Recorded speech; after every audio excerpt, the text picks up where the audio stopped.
आदरणीय मुख्यमंत्री महोदय पुष्कर सिंह धामी साहब, जिनके साथ एक 3 साल का एक व्यक्तिगत सफर मेरा रहा है। मंच पर आसीन मेरे पुराने सहभागी पूर्व मुख्यमंत्री जी, पूर्व केंद्र मंत्री जी, हमारे क्षेत्र के सांसद और मेरे बहुत करीबी पोखरियाल साहिब, मंच पर आसीन राज्यसभा में मेरे सहभागी और हमारे पार्टी के वरिष्ठ नेता, हमारे अपने बंसल साहब, हमारे विधायक ब्रिजभूषण गैरोला साहब, मंत्रालय में उपस्थित हमारे विभाग के सचिव आदरणीय मान साहब, हमारे एयरपोर्ट्स अथॉरिटी ऑफ इंडिया के अध्यक्ष संजीव कुमार जी, मेरी संयुक्त सचिव रुबीना अली जी, मेंबर ऑफ शरद जी और देहरादून में उपस्थित हमारे समस्त महानुभाव भाई और बहनों, मेरे लिए ये क्षण कई पहलुओं से भावुक भी है और महत्वपूर्ण भी है। पहला कारण, जैसे निशंक जी ने कहा कि मेरा देवभूमि उत्तराखंड और आप सबको मेरा प्रणाम। उत्तराखंड केवल देवभूमि उत्तराखंड के निवासियों के लिए नहीं, लेकिन ये अतिशयोक्ति नहीं होगी अगर मैं कहूं कि यह देवभूमि 140 करोड़ देश की जनता के लिए केवल नहीं, लेकिन संपूर्ण विश्व के लिए है।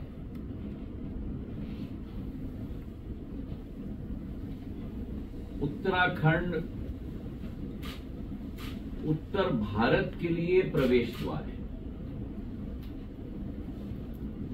और जो भारत की विविधता है, भारत की आर्थिक क्षमता है, और मैं तो मानता हूं और कई बार मेरी मुख्यमंत्री जी से बात भी हुई है, आर्थिक क्षमता से उतना ही महत्वपूर्ण और आज जो विश्व में सबसे बड़ी मांग है, उत्तराखंड की जो आध्यात्मिक शक्ति है, वो शायद समूचे भारत में नहीं, समूचे विश्व में अनोखी है। तो पहला तो एक भारतीय नागरिक होने के नाते मेरी आध्यात्मिक रिश्ता उत्तराखंड के साथ, मेरे पूर्वजों ने भी, और शायद मंचासीन मेरे महानुभावों को इसकी ज्ञान न हो, लेकिन 1905 में जब बहुत बड़ा भूकंप उत्तराखंड में आया था, तो मेरे पूर्वज माधव महाराज प्रथम ने केदारनाथ और बद्रीनाथ के संरक्षण के लिए ग्वालियर स्टेट से आर्किटेक्ट्स और राशि भी भिजवाई थी हमारे धार्मिक स्थलों का संरक्षण के लिए। तो सिंधिया परिवार का एक बहुत पुराना संबंध आपके राज्य के साथ रहा है, और जहां तक वर्तमान पीढ़ी की बात है, मैं आज जो कुछ भी हूं उसमें एक बहुत अति महत्वपूर्ण योगदान उत्तराखंड का है, क्योंकि 5 साल मैंने उत्तराखंड में ही शिक्षा ग्रहण किया है। तो उत्तराखंड की देवभूमि ने के मूल्य और सिद्धांत और कण कण में मेरा एक भावनात्मक संबंध उत्तराखंड भूमि के साथ है। तीसरा कारण, जब प्रधानमंत्री जी और राष्ट्रीय अध्यक्ष जी ने ये जिम्मेदारी मुझे दी, मेरा पहला कार्यक्रम नागर विमानन मंत्री जी के रूप में उस समय हमारे नव नियुक्त मुख्यमंत्री जी पुष्कर सिंह धामी जी के साथ देहरादून के ही भूमि में था, जब पहला चरण इस एयरपोर्ट का हमने वहीं बैठ के ऐसे ही पंडाल में साथ में हम लोगों ने उसकी शुरुआत की, लोकार्पण की। और आज वो क्षण भी मेरे दिमाग में उतना ही ताजा है। आज एक महत्वपूर्ण कदम देहरादून का जॉली ग्रांट एयरपोर्ट ले रहा है। पहले चरण में 14,000 स्क्वायर मीटर का एयरपोर्ट, 28,000 स्क्वायर मीटर का एयरपोर्ट हमने स्थापित किया था। अब द्वितीय चरण में हम 14,000 स्क्वायर मीटर का एयरपोर्ट स्थापित कर रहे हैं। कुल मिलाकर ये 42,000 स्क्वायर मीटर का एयरपोर्ट आज देहरादून में स्थापित हो चुका है। और 500 करोड़ रुपए की राशि के आधार पर ये पुराने एयरपोर्ट से, जिसका संदर्भ पोखरियाल जी दे रहे थे, पुराने एयरपोर्ट से 10 गुना बड़ा आज हो चुका है।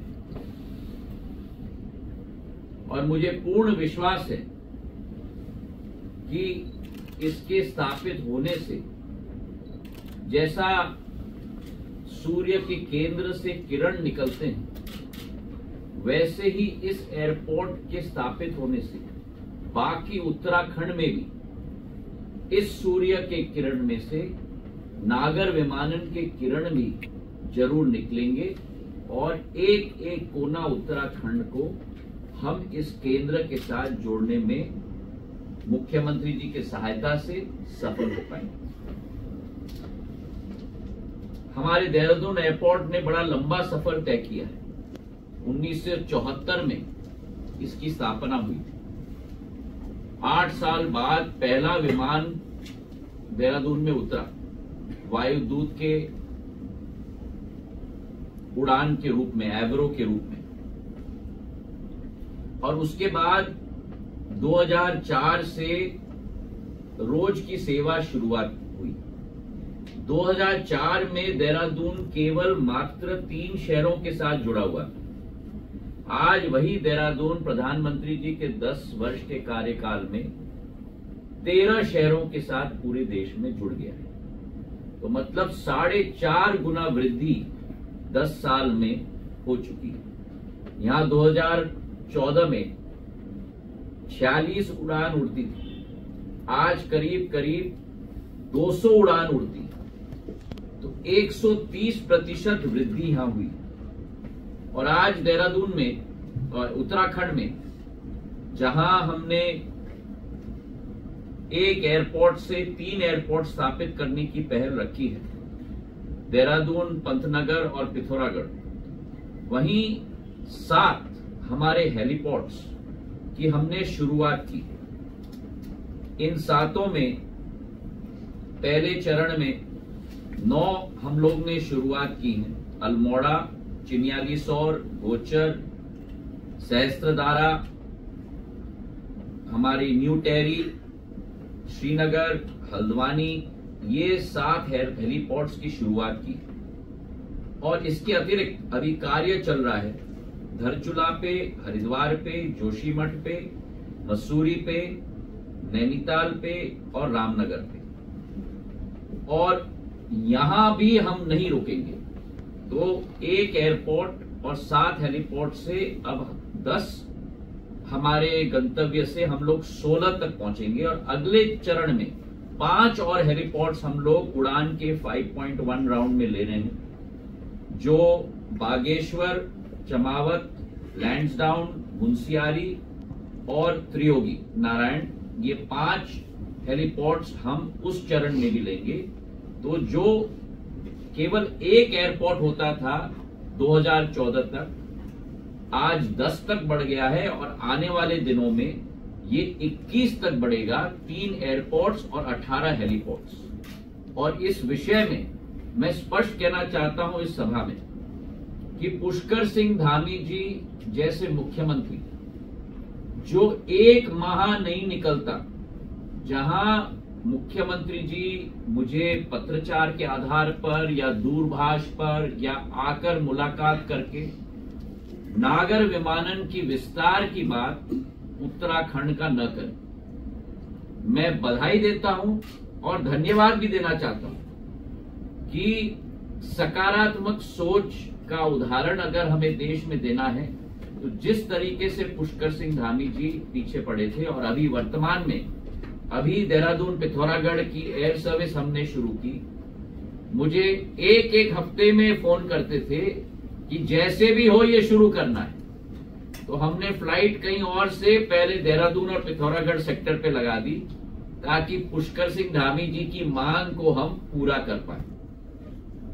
ये विश्वास मैं देना चाहता हूं कि हमारी विचारधारा है कि उत्तराखंड में नागर विमानन क्षेत्र का विस्तार हो, और इस विस्तार के साथ वर्तमान में उड़ान योजना के अंतर्गत भी 40 रूट्स का प्रचलन हो चुका है। बाकी रूट्स का प्रचलन के लिए भी हम पूर्ण रूप से संकल्पित हैं।